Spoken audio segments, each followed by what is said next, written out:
Hello friends, Delhi eyes के मंच पर आपका स्वागत है। तो आज का जो हमारा टॉपिक होगा वो हमारे ट्रेडिशनल टॉपिक से डिफरेंट करंट अफेयर्स की सीरीज जो हम नेशनल इंटरनेशनल छत्तीसगढ़ डिस्कस करते हैं उससे डिफरेंट एक टॉपिक है बदलता बस्तर समरता छत्तीसगढ़। तो बस्तर छत्तीसगढ़ का दक्षिणतम संभाग है और हाल ही में बदलता बस्तर का नया विजन हमारे माननीय मुख्यमंत्री जी ने दिया है। उसके बाद जो है ये टॉपिक हमारे लिए बहुत इंपॉर्टेंट हो जाता है, चाहे वो प्रीलिम्स हो, चाहे वो मेंस हो, चाहे वो इंटरव्यू हो। तो इसी बदलते बस्तर के विजन को आज हम डिस्कस करेंगे। तो बस्तर एक ऐसा क्षेत्र है जो अपनी आदिवासी संस्कृति, नक्सलवाद, प्राकृतिक सुंदरता के लिए फेमस है।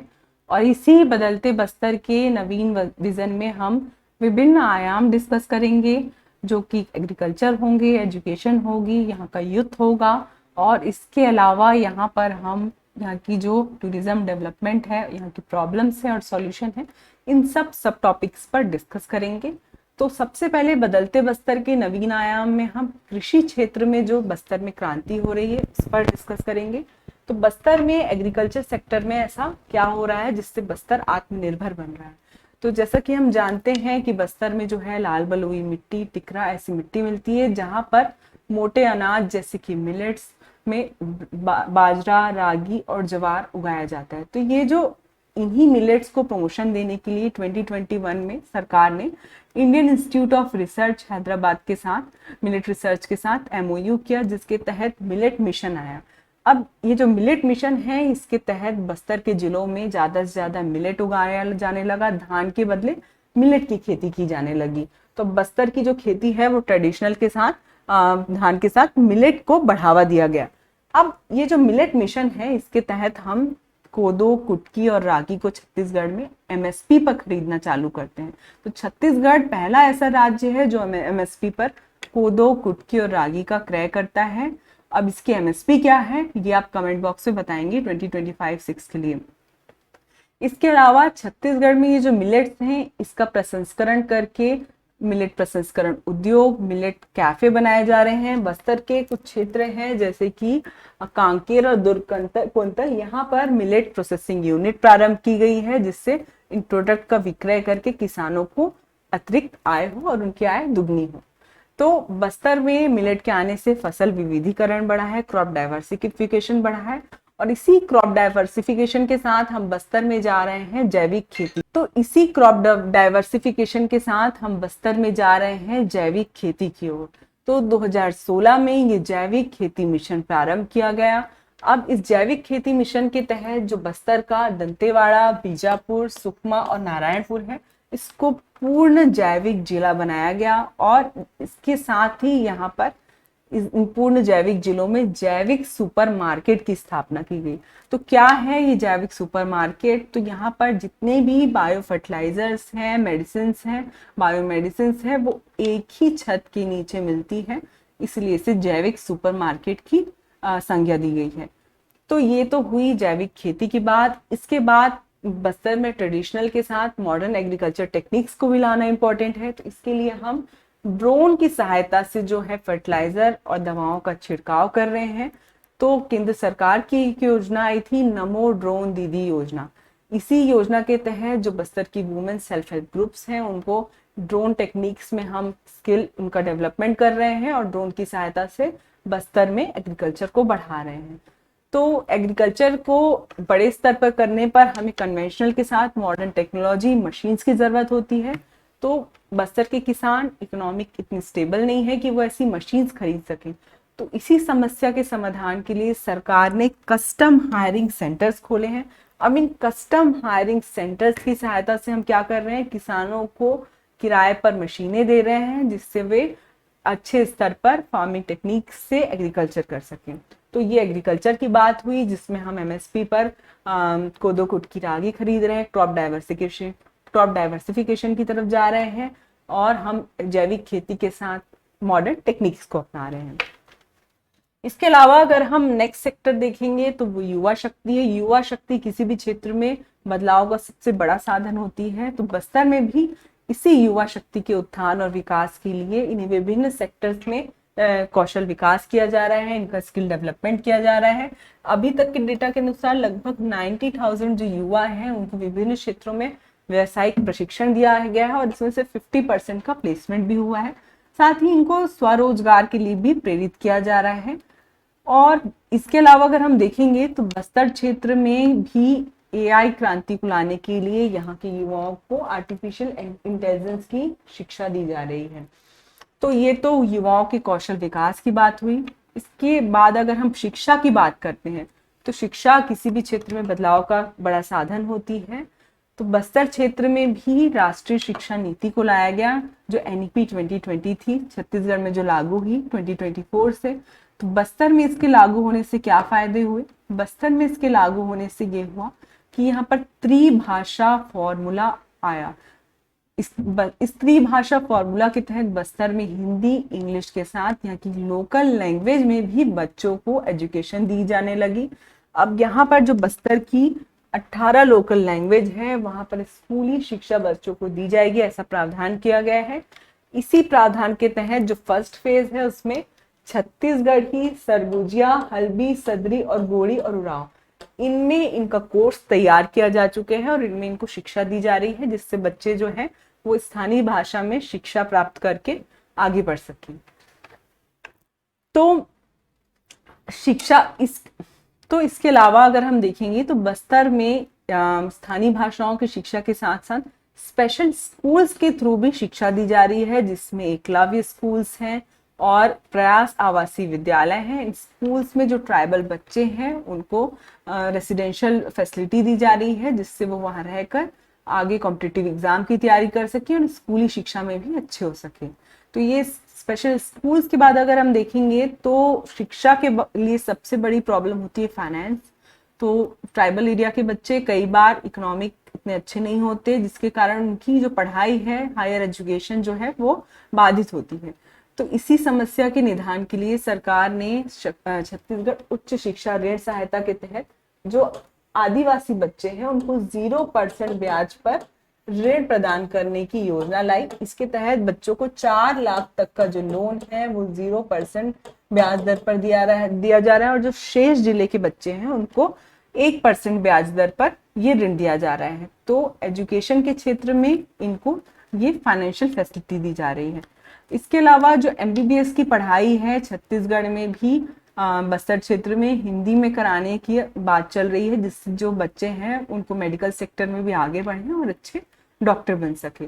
तो एजुकेशन सेक्टर में हम स्पेशल स्कूल्स ला रहे हैं, उनको लोन दे रहे हैं और उनको लोकल लैंग्वेज में स्टडी प्रोवाइड कर रहे हैं।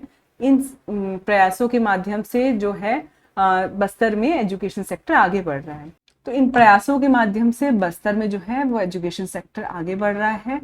अगर इसके बाद हम देखेंगे तो बस्तर की बात कहें और टूरिज्म ना आए ऐसा नहीं हो सकता। बस्तर छत्तीसगढ़ का कश्मीर कहलाता है। तो इसी कश्मीर को आगे बढ़ाने के लिए, इसके विकास के लिए बस्तर में विभिन्न सुविधाएं दी जा रही हैं, जैसे कि बस्तर की इको टूरिज्म को आगे बढ़ाया जा रहा है, यहाँ होम स्टे जैसी सुविधाएं दी जा रही हैं। तो इन प्रयासों के माध्यम से बस्तर में टूरिज्म सेक्टर का और विकास होगा। इसके अलावा जो यहाँ के टूरिस्ट प्लेस हैं जैसे कि चित्रकूट है, कांगेर घाटी नेशनल पार्क है, कोटुमसर गुफा है, यहाँ इन जो प्लेसेस हैं उनको और अट्रैक्टिव बनाने के लिए यहाँ पर कैनोपी वॉक, ग्लास ब्रिज जैसी फैसिलिटीज दी जा रही हैं जिससे देश विदेश के पर्यटक यहाँ आए और छत्तीसगढ़ में टूरिज्म सेक्टर का डेवलपमेंट हो। तो इन्हीं प्रयासों के परिणाम स्वरूप जो यूएन है, संयुक्त राष्ट्र है, उन्होंने उनका जो विश्व पर्यटन संगठन है उन्होंने वर्ल्ड के टॉप 20 विलेजेस में बस्तर का कांगेर घाटी क्षेत्र का एक गांव है धुरमारस, उसको शामिल किया गया है। और ये गांव जो है फिलहाल सोलर ऊर्जा का उपयोग करके सस्टेनेबल डेवलपमेंट में भी बहुत अच्छी भूमिका निभा रहा है। तो ये जो है बस्तर का पर्यटन क्षेत्र का विकास हुआ। इसके अलावा अगर हम इसके नेक्स्ट सेक्टर में आएंगे तो बस्तर क्षेत्र हमेशा से जो नक्सलवाद है इस समस्या से ग्रसित रहा है। तो इसी नक्सलवाद से निजात की प्रयास कर रही है। एक तो वो नक्सलियों को मुख्य धारा में ला रही है और जो मुख्य धारा में नहीं आना चाहते हैं उनको पूरी तरह से न्यूट्रलाइज कर रही है, उनके लिए ऑपरेशंस चला रही है। तो इसीलिए क्रम में सरकार ने 2025 में नवीन नक्सलवाद नीति लाई। तो क्या है ये 2025 की नवीन नक्सलवाद नीति, जिसे कहा जा रहा है आत्मसमर्पण पुनर्वास नीति। तो इस नीति के तहत जो है नक्सलियों को मुख्य धारा में लाने का प्रयास किया जा रहा है और इसके तहत 3 प्रावधान है। जिसमें जो भी आत्मसमर्पित नक्सली हैं उनका स्किल डेवलपमेंट करेंगे, उनका कौशल प्रशिक्षण करेंगे और उनको आवास योजना का लाभ देंगे। थर्ड, उनको 10,000 रुपए तक का जो सहायता राशि है उनको पर मंथ देंगे 3 साल तक, जिससे वो अपना इकोनॉमिक डेवलपमेंट कर सके। तो ये नक्सलवाद और पुनर्वास नीति है। तो दूसरे स्तर पर जो हम प्रयास कर रहे थे उनको पूरी तरह से न्यूट्रलाइज करना है, नक्सलवाद को समाप्त करना है, तो हम ऑपरेशंस चला रहे हैं। इसी क्रम में सबसे बड़ा ऑपरेशन जो आया था, फेमस हुआ, ऑपरेशन ब्लैक फॉरेस्ट। ये जो था वो बीजापुर जिले में कर्री गुट्टा पहाड़ी में हुआ। ये जो स्थान था वो छत्तीसगढ़, तेलंगाना और महाराष्ट्र का बॉर्डर था। अब इस ऑपरेशन के तहत 54 जो नक्सली हैं उनको गिरफ्तार किया गया और 84 जो नक्सली हैं उन्होंने आत्मसमर्पण कर लिया।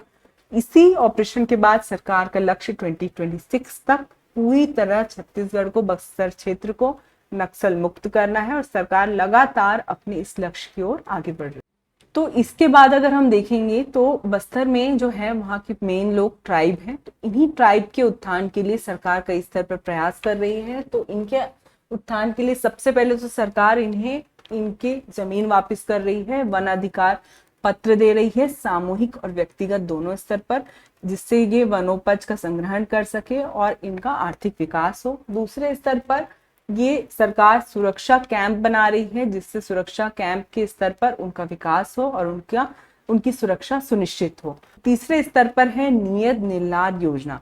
तो अब ये जो नियत निर्लार योजना है, इसमें सुरक्षा कैंप को विकास का केंद्र बनाकर सरकार इस संबंधित क्षेत्रों में विकास कर रही है। तो इस योजना के तहत जो है बस्तर में 96 गांव का चयन किया गया है। इस 96 गांव के 5 to 10 किलोमीटर के आसपास सुरक्षा कैंप बनाए हैं और कैंप बनाकर इन कैंप्स के माध्यम से हम 17 विभाग की 53 कल्याणकारी योजनाएं का लाभ दे रहे हैं और साथ ही उनको सामुदायिक सुविधाएं भी प्रदान कर रहे हैं। तो ये थी नियत निर्लार योजना। इसके अलावा अगर हम देखेंगे तो बस्तर विकास प्राधिकरण का निर्माण किया गया है। इस प्राधिकरण के तहत बहुत सारी योजनाओं का एग्जीक्यूशन हो रहा है, बस्तर की समस्याओं का समाधान हो रहा है। तो ये बस्तर में नक्सलवाद की समाप्ति और आदिवासियों के उत्थान के प्रयास थे। इसके बाद अगर हम देखेंगे तो बस्तर जो है अपने रिच ट्राइबल कल्चर के लिए फेमस है। तो इसी ट्राइबल कल्चर को पुनरुत्थान के लिए, उनको आगे बढ़ाने के लिए सरकार बस्तर पंडुम और बस्तर ओलंपिक का आयोजन कर रही है।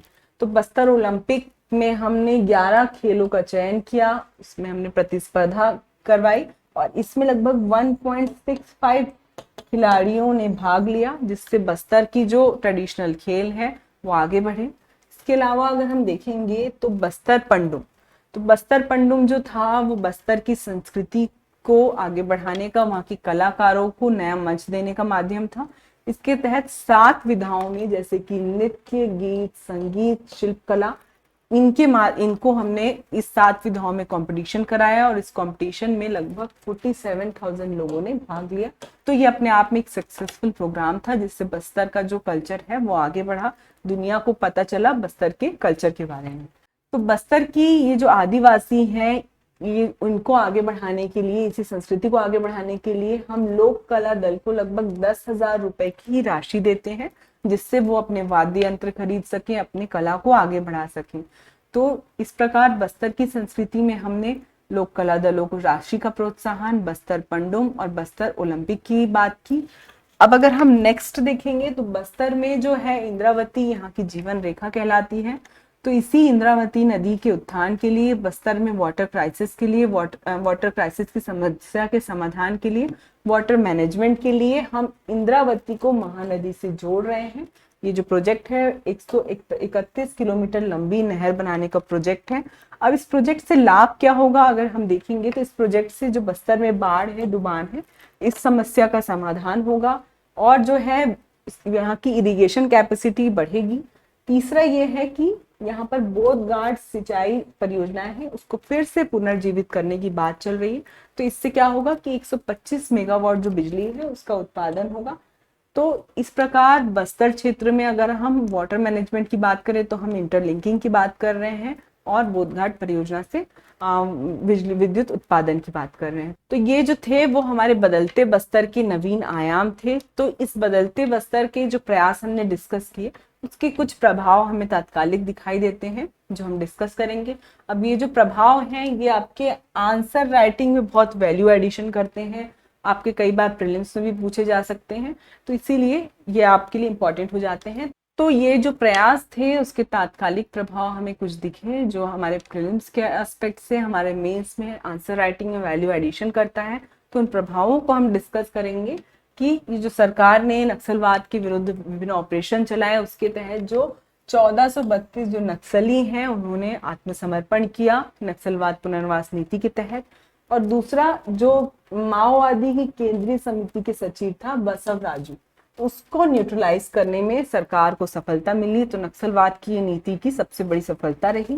दूसरा जो बस्तर में विकास के नया आयाम, जो हमने शिक्षा की बात कही कि नई शिक्षा नीति लागू हुई स्कूल, तो उसके तहत 50 नए स्कूल जो हमेशा से बंद पड़े थे वो खोले गए।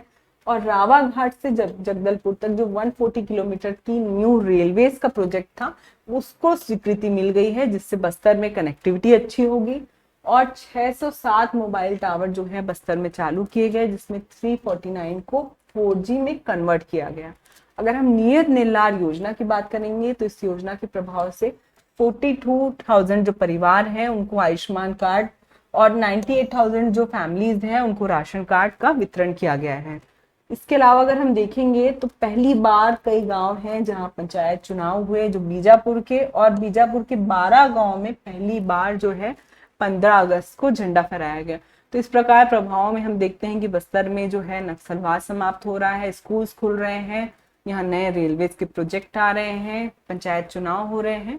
तो ये बस्तर में जो नए आयाम है उसके तात्कालिक प्रभाव हैं। आगे भी ऐसे बहुत से प्रभाव होंगे, लेकिन इन प्रभावों के बाद हम कुछ समस्याओं को भी देखेंगे क्योंकि अभी तक पूरी समस्याएं समाप्त नहीं हुई हैं। तो इन इतने प्रयासों के बाद भी आखिर क्या बस्तर क्षेत्र में समस्याएं हैं जो बस्तर अभी तक पूरी तरह से विकसित नहीं हो पा रहा है। पहली जो बाधा है वो भौगोलिक बाधा है कि बस्तर जो है वहाँ मोस्टली जो है जंगल एरिया है, वहाँ कनेक्टिविटी नहीं है, वहाँ इंफ्रास्ट्रक्चर डेवलप नहीं है, जिसके कारण वहाँ कई सारे प्रोजेक्ट्स अधूरे हैं, कई डिजिटल टेक्निक्स का उपयोग नहीं हो पाता। दूसरी ये बाधा है कि यहाँ शिक्षा तो हमने प्रारंभ की गई लेकिन यहाँ की एजुकेशन में क्वालिटी नहीं है।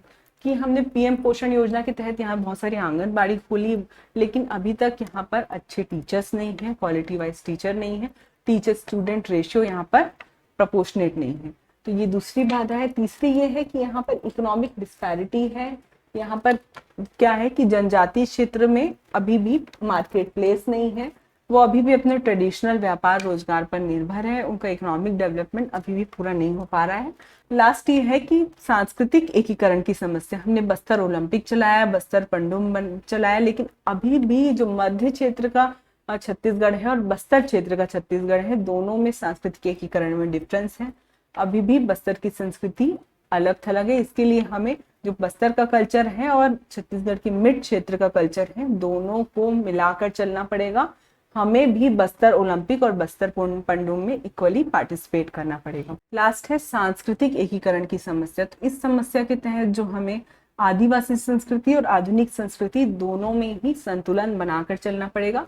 बस्तर ओलंपिक और पंडुम को एक बड़ा मंच देना पड़ेगा जिससे वो छत्तीसगढ़ स्तर पर आगे बढ़ सके। तो इन्हीं समस्याओं के बाद कुछ समाधान है कि बस्तर क्षेत्र में हमें डिजिटल सशक्तिकरण करना पड़ेगा, अर्थात वहाँ पर डिजिटल इकोनॉमी को, डिजिटल लिटरेसी को बढ़ाना पड़ेगा।